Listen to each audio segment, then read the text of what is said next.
next So guest is pretty. living my dream. She gets to hang out at Harrods and just dress like a princess. Alexandria Beck is joining us. She's in town because she's going to be helping out with the Richmond Oval opening. And yes, that is her beautiful Very voice. cool. How are you? I'm very well, thank you. Nice to see you. Now, as Fiona mentioned, you're living in London, but Richmond is sort of, would you call that your hometown a little bit? Yeah, it took me a long time to get over calling Toronto my hometown. Yeah, because you were born in Toronto. Yeah, but because I didn't want to leave at first. It took me many, many years to get used to the idea of Vancouver and Richmond, but now it is my hometown. Well, and it's got to be, I mean, you're coming back for this gig that really is the first opening of any facility for the 2010 Olympics. Yeah, and they've asked you to come in and perform. So it must be such a nice, you know, like complete the circle kind of moment. That's exactly what it is. It's doing the full circle. I went over to England originally to do acting and then fell back into singing because I had taken a break for a year and a half. Come on, you don't fall back into singing that beautifully. You trained here in Vancouver, went to UBC. What made you kind of give up the singing and try acting? I've been doing it. I started when I was 12. I started playing saxophone and then clarinet in the 15th Field Artillery Band. So I was in the military here in Canada. Yeah, it's a bit of a contrast to opera, but I did that. Just a little bit.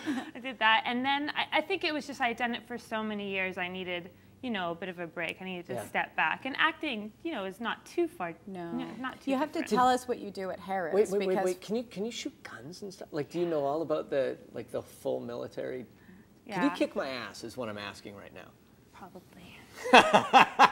I think you could probably be a little more definite than that, especially in those shoes. Could, but tell us what you do at Harrods, because that's where you were in the footage there. But what are you doing at Harrods? I sing most Fridays, Saturdays, and Sundays between 12 and 5 p.m. I do 4 half-hour sets a day. I basically sing operatic arias over top of an Egyptian escalator balcony. And for those who don't know what Harrods is, this is the most fabulous department store in the world. The most luxurious, wonderful place ever.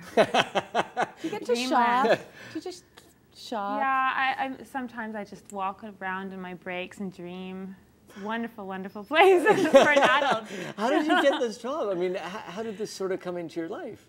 It was, again, it was during the break, I was doing the acting and sort of the singing came back to me. I'm a lot about instinct. I do follow my gut a lot, and my singing just, the gut feeling came back. I had heard that there used to be singers at Harrods, and I decided to call up. And they offered me the job. It was perfect timing. They were looking internally. They had no idea how I even found out.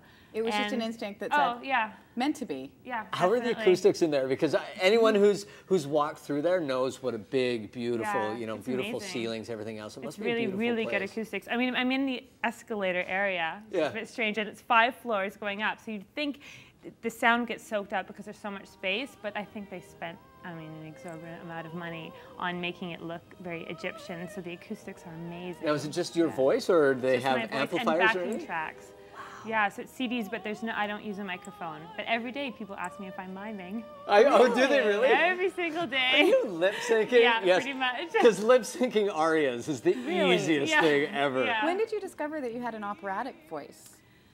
Oh, it was about, I don't know, about 10 years ago. But it was, again, I thought I wanted to be a clarinetist. I had no idea I could sing, and I had no idea it was going to be opera. I had no idea I had a big voice. I was completely clueless. You weren't loud as a kid, singing along, no? So you're sitting there, but I didn't think I was very good. So you're playing the clarinet, and did someone say, hey, could you sing a few bars or something? I was singing in the choir. It was junior high. And there was a trumpet professor, Marty Berenbaum, and he was listening. And he said, my parents were sitting behind him, and we're family friends. And he said, I think that she should do singing. I think she should, you know, at least try it. And I'd always kind of wanted to do it just for fun, but it wasn't going to be what I had followed. And then I fell into it, and I did a recital. And then someone came up to me and said, maybe you should do singing instead of, you know, clarinet. And I thought, oh, okay. Are you dissing my clarinet, or are you praising my singing? I took it as a compliment.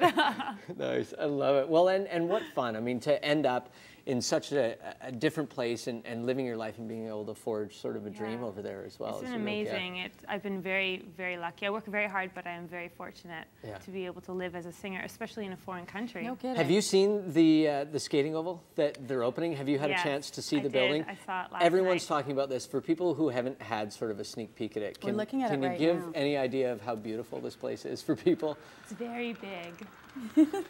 Very, very big. So what's going to be happening? The opening is December the 12th, but you're going to be singing inside, obviously. There's a big celebration.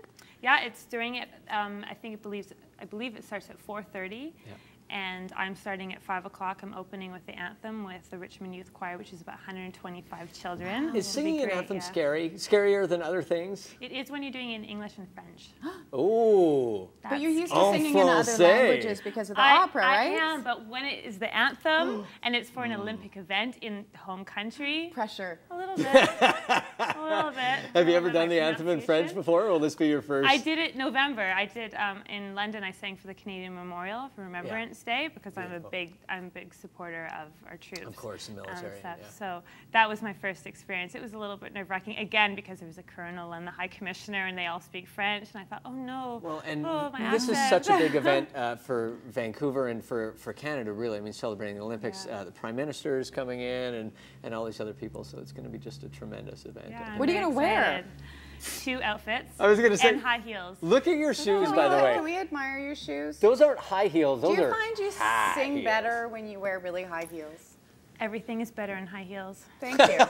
I totally Pretty much. agree. Pretty Thank you much. so much, Alexandria. Thank you. And you can find out more about it by checking out the website to find out more about the opening of the Richmond Oval. I'm going to try wearing high heels and see whether Everything's everything better is in high fact heels, better Mike. in high heels. You too. How can frightening will it experience be if it really is? Might be a whole new show.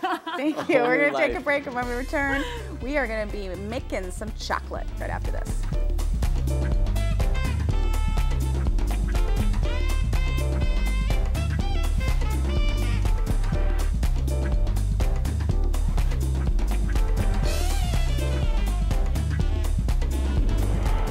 Still to come, great holiday hair.